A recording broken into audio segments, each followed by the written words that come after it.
Hey guys, so I recently won a League Cup with Gardevoir, and I want to share with you Hey, guys today. get inside and get back to Oh, work. right away, sir. Sorry. Uh, Who let you outside? so sorry. So sorry. Hey guys, I'm back inside recording my favorite place to be. Anyways, I won 2 League Cups with Gardevoir recently, and so I want to share the list with y'all today. It's a really good list that I really like and has a little bit of spicy tech cards in it for a couple of the matchups. So let's get into it. Okay, let's check out the Gardevoir list that I used to win the first League Cup, and then we'll get into the changes that I made after that League Cup to win a second League Cup and then win a League Challenge after that as well. So, the list, I feel like Gardevoir has been pretty figured out, but I have a couple of techs in here that make it, I think, a little unique. So, of course, we already have the 2 Gardevoir EX and the 2 Shining Arcana Gardevoir. These cards are just so good. The draw on Gardevoir, also the fact that it not only draws you 2 cards, but then also attaches the energy cards is insane. Not only that, but it has the same attack as Zacian V. 60 plus 30 more damage for each psychic energy attached to this Pokemon, letting you hit really high numbers. There's no damage cap on this attack. And so, if you're losing, you have a ton of comeback potential because you can attach reversal to this card and then swing for like 330 damage really easily with a reversal, and then using Psychic Embrace to put 6 psychic energies, which is really good against Charizard EX. I did that a ton during the weekend. So just this is the card that makes the deck work, and this is just like one of the best cards ever. Obviously, the Gardevoir EX also makes the deck work with its Psychic Embrace, and so both Gardevoirs are just like absolutely insane cards. Really broken in this current format. Then we've also got our Curlias. I've been like debating, maybe even just thinking about going down to 3. Never actually did it. If I went down to 3, I would add like 4 rare candy to do like a turbo kind of version. Never actually have pulled the trigger on that. But hey, try it out. Let me know in the comments if it works out. First up, we've got the Refinement Curlia. Discard a card from your hand in order to use the ability, and then you can draw 2 cards. So just like Zoroark GX from back in the day, you get to use Trade, just draw your entire deck, basically. It's really good. Gardevoir doesn't really whiff a lot because you're just drawing. Sometimes, like, turn 3, you're probably drawing, like, 15 cards a turn if you really want to. And so it's really hard to whiff. And so these Curlias are really, like, the backbone engine of this deck. And then one card that I don't think gets talked a lot about, but has been popularized by Tord, getting second place at the World Championships, is this Mirage Step Curlia. Honestly, this card is like really broken, honestly. It says, search your deck for 3 Curlia and put them onto your bench. No evolving into Ralts, no ifs, and, or buts, you're just putting them straight onto your bench. And so the fact that you can go from a Curlia in your active position, using Mirage Step, and then just having 3 Refinement Curlia, that's insane. You now know that unless they like boss or KO one of these Curlias, you're drawing 6 cards. So that's like, it can save your dead hand. It can save a terrible board state. Like, it just like gives you so many win percentages, so many more percentage points to win on those games that like you shouldn't be winning. There have been games where like I start 1 Ralts and I was up against like Chen Pao or something. And I was like, well, I know they're not knocking me out. I'm just going to leave a lone Ralts up here. My hand's kind of dead. I at least have a level ball for next turn. I'm going to level ball, grab Mirage Step Curlia, attach, and then use Mirage Step and still be in the game. And so really love that card. It is so good. Then we've got our Ralts. Nothing too fancy here. 370 HP Ralts, just so that way Sableye in those Lost Zone decks can't KO 2 Ralts at once, because Sableye spreads 12 damage counters, so if you have 60 HP, that's perfect KO on 2. And we've got 160 HP Ralts. The attack memory skip is just way too good to not utilize. I've used this all the time. If you whiff, because, like I said, Gardevoir doesn't whiff a lot, but if it does, we kind of need a backup plan. And so having these utility options like Mirage Step Curlia or Memory Skip Ralts give us something to do even on the turns that we whiff. And so I use this card all the time. It's also a good counter for Alolan Vulpix V-Star if your local leagues are running that. I haven't run into any, luckily, but this is an out to that. So Now, let's get into some of the tech attackers. So we've got our Mysterious Tail Mew with the correct art, with his little friends in the back. The Snow White-esque Mew art. Mysterious Tail, grabbing an item from any of the 6 cards from the top of our deck. And this is just a really good card for the early game. Has 1 retreat cost, so you can like promote it. At the beginning of your turn, use Mysterious Tail, Psychic Embrace to it, retreat into whatever you want, your attacker for the turn. You can also grab rare candies off of this. You can grab Battle VIP passes. Honestly, any time I can get a Mew out, I'm going to go for it, for the most part. Depends on like what my hand is. But if you can Mew into a Battle VIP pass turn 1, it's so good. So we've got 1 Mew. This is one of the tech cards that I've included for my tournaments here. Giratina V-Star has been popping up a lot. And so having this Pumpkaboo as insurance has been helping out a lot. And this is the Trick or Trade one, obviously. You know, went trick-or-treating last year, got this Pumpkaboo. No, I'm just kidding. Although I do love me some trick-or-treating. Yeah, got this Pumpkaboo. It helps a lot with countering Path to the Peak. We have so many ways to search this out with like Fog Crystal and Level Ball and Ultra Ball that honestly we're just like every single time a path comes into play, I'm able to counter it. And so Path to the Peak has not been a problem. I think that's the only way Giratina ever beats you is by using a combination of Roxanne and Path to the Peak. And so having this Pumpkaboo, just throw it down. You usually have space on your bench anyways, and so this card has been really, really good. Enjoying that a lot. Also got the Zacian V, just a big attacker. Same attack as Gardevoir, like I was mentioning before. Roar of the Sword isn't bad early game too, but I usually won't bench this until the turn that I'm taking a big knockout. Then we've got the Manaphy, just to protect against Radiant Greninja, which is one of the best cards in the format here. Just preventing and protecting our Ralts and our Kirlia until they can evolve into Gardevoir. You mainly just need this for the early game. Once your like Ralts and Kirlias are fully evolved, Greninja's usually not that much of a threat. So just making sure that you get this guy in the early game. Then we've got Radiant Greninja, just who I was talking about, with Concealed cards and Moonlight Shuriken. Concealed cards, really, really good to draw cards and get your Psychic Energy in the discard pile. This card gets a little bit maybe worse once Pokemon 151 comes out with the Mew EX, because now whenever you bench Radiant Greninja, your opponent also has a chance to use your own Moonlight Shuriken against you. And so you do have to like kind of get the Manaphy down along with Radiant Greninja, unfortunately. So sometimes your bench space can get a little bit clogged. So just keeping that in mind for once Pokemon 151 comes out. But this card, super, super good. Also got Cresselia, honestly one of the best cards in the deck. I know this card was really, I think, controversial once Tord played it. I think at one of the very first regionals that Scarlet Violet was legal. Maybe it was like a EUIC. Anyways, this card really, really good against Lost Box to remove damage from your board. Really good at sniping things. I use this against Charizard EX decks all the time to KO the Charmander on the bench, or KO like a Pidgey on their bench. So good. Like you don't need a boss's order for the turn. You can just pick what you want to KO and send all the damage to it. Insane card. Really good to charge up Gardevoir as well. Sometimes Gardevoir gets limited in how many energies it can have on it because of its 140 HP. Since you can't KO things with Psychic Embrace, obviously you wouldn't want to KO it anyways. But you can get energies onto this by Psychic Embracing onto it and then attacking with Cresselia to remove that damage. And so you can helps charge up your Gardevoirs as well. Then one of the other tech cards that I used for this first league challenge is the Luxray. And so this Luxray has been like, was in Gardevoir lists once it first came out and then kind of fell off. No one really wanted to play it. But my league had a lot of Lugia and a lot of Urshifu and Teleon. And Luxray can hit both of those Pokemon for weakness. And so I was using this in the finals against, I was up against Lugia. And so I had this really crazy turn where like my board looked insane. My opponent was up 1 prize and I got to use Swelling Flash and just go up even more, or like take the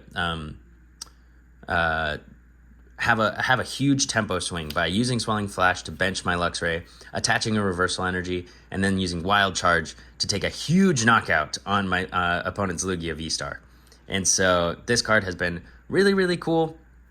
It is a little techy, though. So if you want to remove this, totally understand. But if you expect a lot of Urshifu and a lot of Lugia, Luxray can definitely help. Okay, so that's all for the Pokemon. Now let's go over the supporters. Got 3 Iono. Really good against Lost Box, just disrupting your opponent's hand. A lot of your win conditions are just going to be Iono your opponent to a low hand size, and then like swing for a lot of damage and KO something. Then we've got 2 Boss's Orders, 1 Professor's Research, and 1 Worker. So these cards, let's see if I can fix the light. Oh, no, I can't. Okay. So a little bit thin on supporters, honestly. And I was feeling that during this first cup. I did have a couple games that were a little bit inconsistent. I think this is the optimal supporter line, but I kind of wanted a Lumineon V when I was playing in that first League Cup. Even though I did win, there was a couple games where it was a little sketchy. I was dead drawing quite a bit. So it was a little scary. So that's all for our supporters. Got 4 Battle VIP Pass because that card's broken. If you can find it on the first turn. Otherwise, it's very not broken. Then we've got 4 Level Ball just to search for all our Curlias because that's our engine. 3 Rare Candies. Guys, make sure to have the gold ones. If you don't have the gold Rare Candies, I wouldn't recommend playing this deck because you'll look like a lame-o. Just kidding. If you don't have the gold Rare Candies, actually, I think your opponent might underestimate you. So actually get the worst Rare Candy art you could possibly find. Have your opponent underestimate you and then destroy them because you're playing a broken deck. And we've got 2 Super Rod, which is honestly perfect. I wouldn't cut down to 1. I like 2. 2 Fog Crystal, also perfect. I've seen some people bumping up to 3.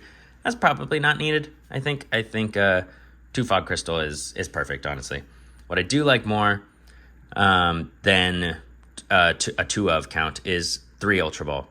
These are really, and yeah, you got to make sure to have mismatching arts as well. If your Ultra Balls match, you're doing it wrong, man. These are just really good for getting your Psychic Energies in the discard pile. Also, like, it's kind of hard to find Gardevoir EX and the other Gardevoir sometimes. So having 3 Ultra Ball instead of like 2 is helpful for finding those. There are turns where like I am missing either like Baby Gardevoir or a Gardevoir EX, and then I can't do anything. And so having 3 is really important. Then we've got a Forest Sealstone. Let's see. Yeah. Forest Sealstone. Sorry for the glare. Forest Sealstone and a Palpad. And then for our stadiums, we've got a Pokemon League Headquarters. This is another one of those techs. This is such a cool card. I love it.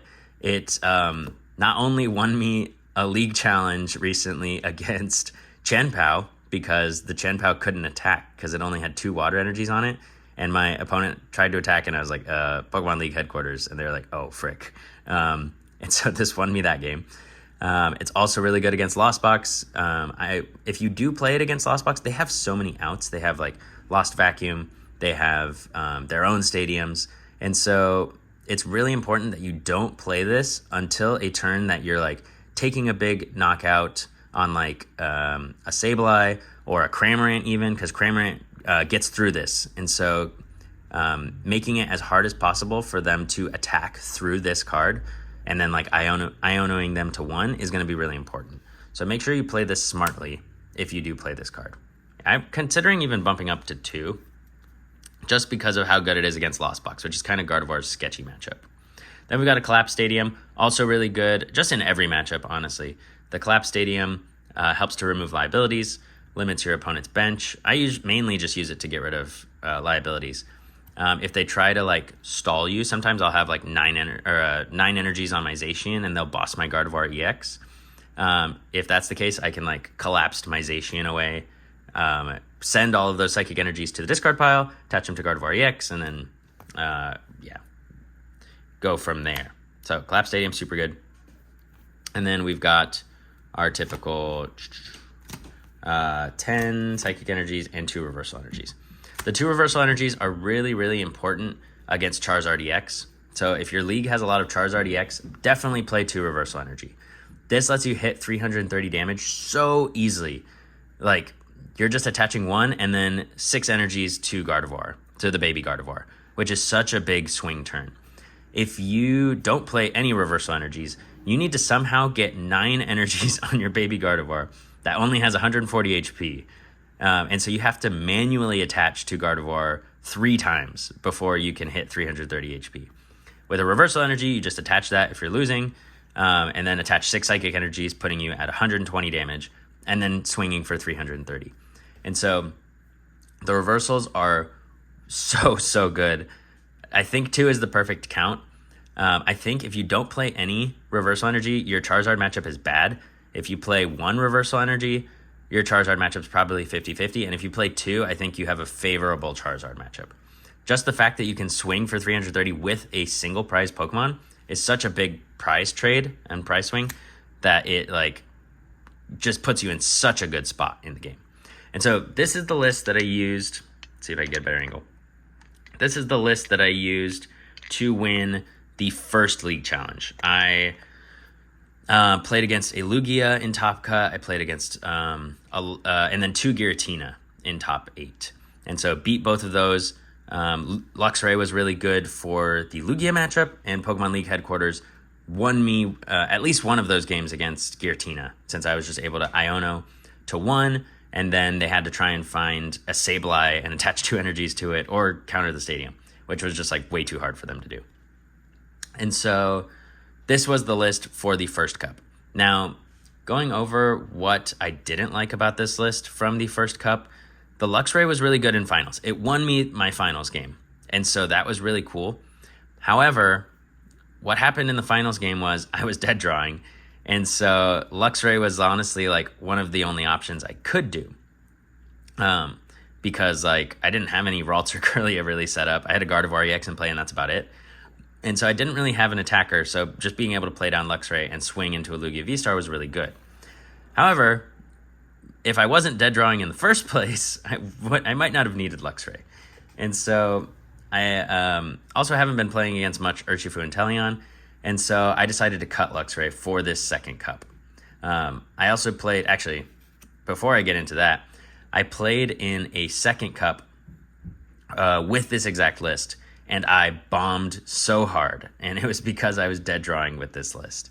The supporters are a little bit thin. I have some tech cards like Pumpkaboo and Luxray, and so for this next cup, I decided, okay, I'm going to cut the Luxray and add in the Lumineon V instead. Lumineon V helps a lot with finding my supporters, finding that boss's orders that you might need late in the game. You can attach Forest Seal Stone to Lumineon V, and honestly, the consistency has been boosted a ton since I added Lumineon V. It's been great. However, I still wanted to keep my Pumpkaboo, and since I have the Pumpkaboo, I found that Worker was kind of bad. I didn't really like it. I always had the stadium out with the Pumpkaboo, and so Worker was just like drawing 3 cards and not really doing anything else. And I wanted to increase my Lost Box matchup a little bit more. The Collapsed and the Pokemon League headquarters really good against Lost Box, but you know what's even better against Lost Box is a Penny. And so I decided to switch Worker for Penny, not only to stop like any stall strategies, because sometimes Mawile is played in some decks, which can like prevent your Pokemon from retreating, so they can bring up a Manaphy and then like keep it trapped. So not only does Penny help against that strategy, Penny also has been like good in picking up my Zacian if it's damaged, picking up my Lumineon to remove it as a threat, picking up my Pumpkaboo so I can use it again to discard the stadium. Penny has been awesome. You can use Penny to use your Radiant Greninja again.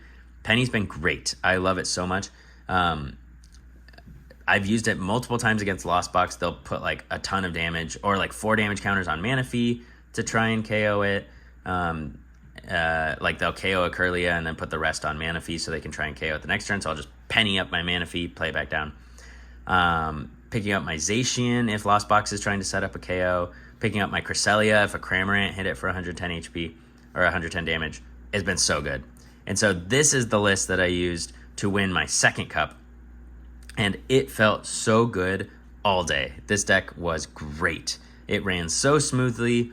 I feel like if Gardevoir pops off, you're just gonna win. And so that's what was kind of happening that second cup.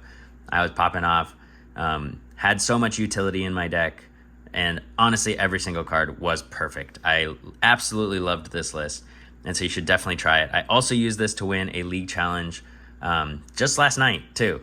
And so currently I've played in 6 tournaments with a list like this, and I've won 3 of them. And so it's a pretty good win rate at tournaments, I think. So definitely give this list a shot. Also, if you are not subscribed, please go ahead and subscribe. This is a new channel and it helps me out a lot. I'm going to be posting deck lists like this, gameplay reviews, pack openings, anything you can imagine. So definitely hit that subscribe button and like the video. It helps me out a lot. And let me know if you have a similar list like this in the comments below, or any changes that you have that maybe I should try out. So let me know. Anyways, thanks for watching, and I'll see y'all in the next one.